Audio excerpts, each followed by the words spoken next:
നയതന്ത്ര വിദഗ്ധൻ ഡോക്ടർ മോഹൻ വർഗീസ് നമുക്കൊപ്പം ചേരുന്നു. ഡോക്ടർ മോഹൻ വർഗീസ്, ഈ ഷഹബാസ് ഷെരീഫ് പാകിസ്ഥാൻ പ്രധാനമന്ത്രിയുടെ വാക്കുകളാണ് നമ്മൾ കേട്ടത്. അദ്ദേഹം ഡൊണാൾഡ് ട്രംപിനെ വാനോളം പുകഴ്ത്തുകയാണ്. സമാധാനത്തിൻ്റെ ദൂതനാണ് ഡൊണാൾഡ് ട്രംപ് എന്നതാണ് അദ്ദേഹത്തിൻ്റെ വാക്കുകൾ.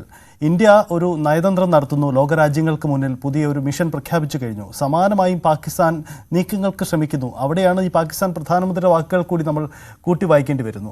അമേരിക്ക അടക്കം പുകഴ്ത്തി ഒപ്പം നിർത്തി ഈ വിഷയത്തിൽ തങ്ങൾക്ക് കൂടി അനുകൂലമായൊരു നിലപാടുണ്ടാക്കാനുള്ള ശ്രമമാണോ പാകിസ്ഥാൻ നടത്തുന്നത്? ഇന്ത്യയുടെക്ക് സമാന്തരമായുള്ള പാകിസ്ഥാന്റെ നീക്കങ്ങൾ എത്ര കണ്ട് ഫലം കാണാനുള്ള സാധ്യതയുണ്ട്? തീർച്ചയായും ഇന്ത്യ നടന്ന നയതന്ത്ര നീക്കത്തിന് അതേ നാണയത്തിൽ തന്നെ മറുപടി പറയാൻ ശ്രമിച്ചുകൊണ്ടിരിക്കുന്ന പാകിസ്ഥാനെയാണ് കാണുന്നത്. അതുകൊണ്ടാണ് പാകിസ്ഥാൻ പാർലമെന്റേറിയൻസും പ്രത്യേകിച്ച് പ്രതിപക്ഷത്തുള്ള ആളുകൾ ഉൾപ്പെടെ സർവകക്ഷി യോഗത്തയക്കുക. ഇത് മുൻകാലങ്ങളിൽ പാകിസ്ഥാൻ വിദഗ്ധമായി ചെയ്തിട്ടുള്ള കാര്യം തന്നെയാണ്. ഈ ഉദാഹരണത്തിന് 47-ൽ ഈ വിഷയം, ഈ കാശ്മീർ വിഷയം ഇന്ത്യ വിദേശത്തേക്ക് കൊണ്ടുപോയപ്പോൾ, ഐക്യരാഷ്ട്ര സംഘടനയിലേക്ക് കൊണ്ടുപോയപ്പോൾ കാശ്മീരിനെ കുറിച്ച് പാകിസ്ഥാൻ അയച്ച പ്രതിനിധിയുടെ ഉഗ്രമായ ഒരു പ്രഭാഷണം അത് കേട്ടാണ് ലോക അഭിപ്രായം തന്നെ ഒരു പരിധിവരെ ഇന്ത്യക്കെതിരെ തിരിഞ്ഞതും കാശ്മീർ വിഷയം ഇന്നും തർക്ക വിഷയമായി നിലനിൽക്കുന്നതും അതുകൊണ്ടാണ്. ഇതിന്റെ സാധ്യതകൾ അന്താരാഷ്ട്ര സമൂഹത്തെ കൺവിൻസ് ചെയ്യുന്നതിന്റെ അനന്തമായ സാധ്യതകൾ പാകിസ്ഥാനും തിരിച്ചറിയുന്നത് കൊണ്ടാണ് അങ്ങനെ ഒരു എക്സസൈസ്. പക്ഷെ നയതന്ത്ര തലത്തിൽ ഇന്ത്യ ഇപ്രാവശ്യം ഏറെ മുന്നോട്ട് പോയിരിക്കുന്നു. ഇവിടെ പെർപെച്വേറ്റേഴ്സ് ഓഫ് വയലൻസ് എന്നത് പാകിസ്ഥാൻ തന്നെയാണ്. പാക് സ്റ്റേറ്റിനെയും പാക് ടെറർ എസ്റ്റാബ്ലിഷ്മെന്റിനെയും വേർതിരിച്ച് കാണാനാവില്ല എന്ന ഇന്ത്യയുടെ നിലപാട്. അതുകൊണ്ട് an attack against India by a terror group is considered as an attack against India by the Pak state. ഇത് ഇന്ത്യയുടെ പുതിയ നയമാണ്, ന്യൂ നോർമൽ എന്ന് പറയാം. അപ്പൊ ന്യൂ നോം വന്നിരിക്കുകയാണ്. ഈ ന്യൂ നോം ലോകത്തിന് പരിചയപ്പെടുത്തുക. ഇതുവരെ പാകിസ്ഥാൻ രക്ഷപ്പെട്ടു നിന്നത്, അന്താരാഷ്ട്ര സമൂഹത്തിന് മുന്നിൽ രക്ഷപ്പെട്ടു നിന്നത് കാശ്മീരിലെ ചില വിഭാഗങ്ങൾ, തീവ്ര വിഭാഗങ്ങൾ, പ്രത്യേകിച്ച് സ്വാതന്ത്ര്യ സമര സേനാനികൾ, അതായത് മുജാഹിദീനുകൾ അല്ലെങ്കിൽ ഫ്രീഡം ഫൈറ്റേഴ്സ്, ജിഹാദികൾ, അവരാണ് കാശ്മീരിൽ വിഷയങ്ങൾ ഉണ്ടാക്കുന്നത്, അവരാണ് ആക്രമണങ്ങളുടെ പിന്നിൽ. അതിന് ഞങ്ങളുമായി യാതൊരു ബന്ധവുമില്ല എന്ന് പാകിസ്ഥാൻ പറയുമ്പോൾ വ്യക്തമായ ബന്ധത്തിന്റെ തെളിവ് ഒന്നൊന്നായി നിരത്തിക്കൊണ്ടാണ് ഇന്ത്യ വിദേശ രാജ്യങ്ങളിൽ സന്ദർശിക്കുന്നത്. അത് മാത്രമല്ല, കാശ്മീർ എന്നത് ഇന്ത്യയുടെ ആഭ്യന്തര വിഷയമാണെന്നും പാകിസ്ഥാനുമായുള്ള തർക്ക വിഷയമല്ല എന്ന നിലപാട് ലോകത്തെ അറിയിക്കേണ്ടതുണ്ട്. പല പ്രാവശ്യം നമ്മൾ പറയുമ്പോഴും ഇതൊരു ഉഭയകക്ഷി വിഷയമാണെന്ന് ചിലർ വിചാരിക്കുന്നു, ഇതൊരു തേർഡ് പാർട്ടി മീഡിയേഷന് വിധേയമാകുന്ന വിഷയമാണെന്ന് ചില രാജ്യങ്ങൾ വിചാരിക്കുന്നു. അങ്ങനെയല്ല, ഇത് പൂർണ്ണമായും ഇന്ത്യയുടെ ടെറിട്ടറിയാണ്. അത് ലോകം മനസ്സിലാക്കണം. ലോക നേതാക്കൾ അഭിപ്രായ പ്രകടനം നടത്തുമ്പോൾ മധ്യസ്ഥത എന്ന വാക്ക് ഉപയോഗിക്കുമ്പോൾ ശ്രദ്ധിക്കേണ്ട കാര്യം, ഇന്ത്യയുടെ ഭൂപ്രദേശത്തെക്കുറിച്ചൊരു മധ്യസ്ഥത നമുക്ക് ആവശ്യമില്ല. ഇപ്പൊ അലാസ്ക എന്ന് പറയുന്ന പ്രദേശം അമേരിക്കയുടെ ഭൂപ്രദേശമാണ്. അലാസ്കയെ കുറിച്ച് ഒരു മധ്യസ്ഥത വഹിക്കാൻ തയ്യാറാണ് എന്ന് ചൈന പറഞ്ഞാൽ എങ്ങനെ ഇരിക്കും? അതുപോലെയാണ് കാശ്മീർ എന്ന ഇന്ത്യയുടെ ഭൂപ്രദേശത്തെ കുറിച്ച് മധ്യസ്ഥത വഹിക്കാൻ ആരും സംസാരിക്കേണ്ടതില്ല. അത് ലാർജർ പിക്ചർ.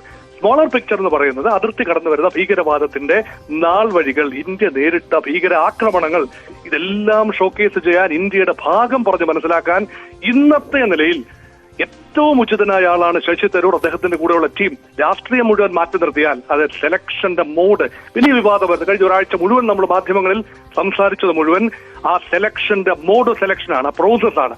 ഈ പ്രോസസ്സിനേക്കാൾ പ്രധാനമാണ് outcome. India is an outcome oriented country. അതുകൊണ്ട് വ്യക്തമായ ഉദ്ദേശ ലക്ഷ്യങ്ങൾ ഇന്ത്യക്കുണ്ട്. ആശയക്കുഴപ്പങ്ങൾ മാറ്റുക, അതിന് പാകിസ്ഥാൻ കൂടുതൽ ആശയക്കുഴപ്പങ്ങൾ സൃഷ്ടിക്കാൻ വേണ്ടി ഇതൊരു ഉഭയകക്ഷി വിഷയമാണ് അല്ലെങ്കിൽ അന്താരാഷ്ട്ര വിഷയമാണ് എന്ന് ലോകത്തെ പറഞ്ഞു മനസ്സിലാക്കാൻ ഇന്ത്യ നൽകുന്ന നാററ്റീവ്സിനും വിശദീകരണങ്ങൾക്കും ഘടകവിരുദ്ധമായ വിശദീകരണങ്ങൾ പറയാൻ വേണ്ടിയാണ് ബിലാവൽ ഭൂട്ടോ ഉൾപ്പെടെയുള്ള പ്രതിപക്ഷ നേതാക്കളെ ഉൾപ്പെടെ ചേർത്ത് സർവകക്ഷി സംഘത്തെ അയച്ചത്. കാരണം ഇതെല്ലാം അറിയപ്പെടുന്ന ലോക പേരുകളാണ്. ശശി തരൂരിന്റെ പേരറിയാം, ബിലാവൽ ഭൂട്ടോയുടെ പേരറിയാം. അപ്പൊ ലോകം ഒരിക്കലും ചോദിക്കില്ല തരൂർ ആരെ എന്ന് ചോദിക്കില്ല. പക്ഷേ കോൺഗ്രസ് പാർട്ടി സെലക്ട് ചെയ്ത മറ്റ് പേരുകളെ കുറിച്ച് ലോകത്തിന് സംശയമുണ്ടാകാം, അത് ആരെന്ന് ഉള്ളത് വിഷയമാണ്. പക്ഷേ ഡി ഫാക്ടോ തരൂർ തന്നെ. മുൻകാലങ്ങളിൽ അടൽ ബിഹാരി വാജ്പേയി എത്രത്തോളം ഇന്ത്യക്ക് വേണ്ടി കോൺഗ്രസ് ഭരിച്ചിരുന്ന സമയത്ത് ജനസംഘത്തിന്റെ നേതാവായിരുന്ന, പിന്നീട് BJP നേതാവായ അടൽ ബിഹാരി വാജ്പേയി ഇന്ത്യയുടെ സ്വരം, ഏക ഇന്ത്യയുടെ സ്വരം, അതായത് ഭരണപ്രതിപക്ഷ ഭേദമന്യേ ഇന്ത്യയുടെ സ്വരം എത്രത്തോളം ലോകവേദികൾ ഉയർത്തി, അതേപോലെ തന്നെ ലോകവേദികളിൽ സ്വരം ഉയർത്താൻ കഴിയുന്ന നേതാവാണ് ശ്രീ ശശി തരൂർ. ലോകത്തിനറിയില്ല അദ്ദേഹം കോൺഗ്രസ്സുകാരനാണോ BJP-കാരനോ ആണോ എന്ന് അമേരിക്കക്കാർക്ക് വിഷയമല്ല. That is India's voice that is going to be aired before the international community. അതുകൊണ്ടാണ് രണ്ട് വാദഗതികൾ ലോകത്തിന് മുമ്പിൽ വരുമ്പോൾ ഏറ്റവും മെച്ചപ്പെട്ട വാക്കുകൾ ഉപയോഗിക്കുക, ഏറ്റവും മെച്ചപ്പെട്ട നയതന്ത്ര ഭാഷ ഉപയോഗിക്കുക, ഏറ്റവും മെച്ചപ്പെട്ട ചാം ഒഫൻസീവ് എന്നാണ് ഇത് പറയുക. ഗോർബച്ചേവ് ഒക്കെ പരിഷ്കരിച്ചെടുത്ത രീതിയാണ് ചാം ഒഫൻസീവ്. ശശി തരൂരിനാണ് ഇന്നത്തെ നിലയിൽ ഇന്ത്യയിൽ ജീവിച്ചിരിക്കുന്നവരിൽ ഏറ്റവും അധികം ചാം ഒഫൻസീവ്, ഇതൊരു ഡിപ്ലോമാറ്റിക് ലാംഗ്വേജ് ആണ്, ഏറ്റവും അധികം വശീകരിച്ച കാര്യങ്ങൾ പറയുക, അതേസമയം ഹൃദയങ്ങളെ കീഴടക്കുക, ഇതാണ് ചാം ഒഫൻസീവ്. ഇത് തരൂർ വ്യക്തമായി ഒരു നയതന്ത്രജ്ഞനായ തരൂറിന് ഇതാരും പറഞ്ഞു കൊടുക്കേണ്ട കാര്യമില്ല. വെറും ഒരു കരിയർ പൊളിറ്റീഷ്യൻ അല്ല തരൂർ എന്ന് കൂടി ഓർക്കണം. അതുകൊണ്ട് അനന്തമായ സാധ്യതകളാണ് തരൂർ നേതൃത്വം നൽകുന്ന ടീമിനും സഹ ടീമുകൾക്കും ഉള്ളത് എന്നെന്റെ വിശ്വാസം. യെസ്, ഒപ്പം ഒരു കാര്യം കൂടി, ഈ തരൂർ വേഴ്സസ് ബിലാവൽ ഭൂട്ടോ എന്ന തരത്തിൽ ചർച്ചകൾ ഇങ്ങനെ ഉയർന്നു വരികയാണ്. അതിൽ ഈ പാകിസ്ഥാൻ മീഡിയയിൽ തന്നെ ഉണ്ടാവുന്ന ചില ചർച്ചകളിൽ അത് തരൂർ തന്നെയാണ് മുമ്പൻ എന്ന തരത്തിൽ ചില വിമർശനാത്മകമായി പാകിസ്ഥാൻ സർക്കാരിനെതിരെ കൂടി വരുന്നുണ്ട്. അപ്പോൾ എല്ലാ അർത്ഥത്തിലും തരൂരിന്റെ ആ പരിചയം അത് നമ്മൾ ഉപയോഗപ്പെടുത്തുക, അത് ബിലാവൽ ഭൂട്ടോയേക്കാൾ എത്രയോ മടങ്ങ് വ്യത്യസ്തമായിരിക്കും അല്ലെ? ഒരു ത്രാസിന്റെ തുലാസിന്റെ രണ്ട് തട്ടിൽ ഡോക്ടർ ശശി തരൂരിനെയും ബിലാവൽ ഭുട്ടോ സർദാറിയെയും വെച്ച് തൂക്കി നോക്കിക്കഴിഞ്ഞാൽ ഇവിടെ നിൽക്കുമെന്ന് നിഷ്പക്ഷമായി കാര്യങ്ങൾ വിശദീകരിക്കുന്ന കാര്യങ്ങൾ വിശകലനം ചെയ്യുന്ന ലോക നേതാക്കൾക്കറിയാം. കാരണം തരൂർ കരിയർ പൊളിറ്റീഷ്യനാണ്, കരിയർ ഡിപ്ലോമാറ്റുമാണ്, മുൻകാലങ്ങളിൽ ലോകത്തിന് പരിചയമുള്ള ഒരു മുഖമാണ്. ഒരിക്കൽ പോലും Tharoor India is A nuclear power എന്ന് ലോകത്തോട് പറയാൻ ഉദ്ദേശിക്കുന്നില്ല. കൈവശമുള്ള ആയുധങ്ങളുടെ കാര്യം, കൈവശമുള്ള ശക്തിയുടെ കാര്യം പറയാൻ ഉദ്ദേശിക്കുന്നില്ല. അത് പറയില്ല. അത് അങ്ങനെ പറയുന്ന ജോലിയല്ല ഡിപ്ലോമാറ്റിന്റേത്. അതുകൊണ്ട് തരൂറിന് തന്റെ ലിമിറ്റ്സ് നന്നായിട്ട് അറിയാം, തരൂരിന് പ്രയോറിറ്റീസ് നന്നായിട്ട് അറിയാം. ഇന്ത്യയെ കണ്ടെത്തി ജവഹർലാൽ നെഹ്റുവിന് ശേഷം ഇന്ത്യയെ കണ്ടെത്താൻ ഏറ്റവും അധികം ശ്രമം ധൈഷണികമായി ചെയ്ത ഒരാളാണ് ഡോക്ടർ ശശി തരൂർ എന്ന് കൂടി ഓർക്കുക.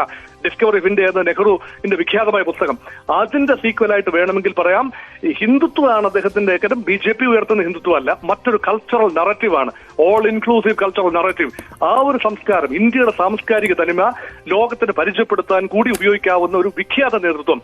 അദ്ദേഹവുമായി തട്ടിച്ചു നോക്കുമ്പോൾ പക്ക പൊളിറ്റീഷ്യനാണ്. ഗ്രാൻഡ് ഫാദർ ഭുട്ടോ, സുൽഫിക്കർ അലി ഭുട്ടോ, മാതാവ് ബെനസീർ ഭുട്ടോ, പിതാവ് ആസിഫ് അലി സർദാറി, മകൻ ബിലാവൽ ഭുട്ടോ.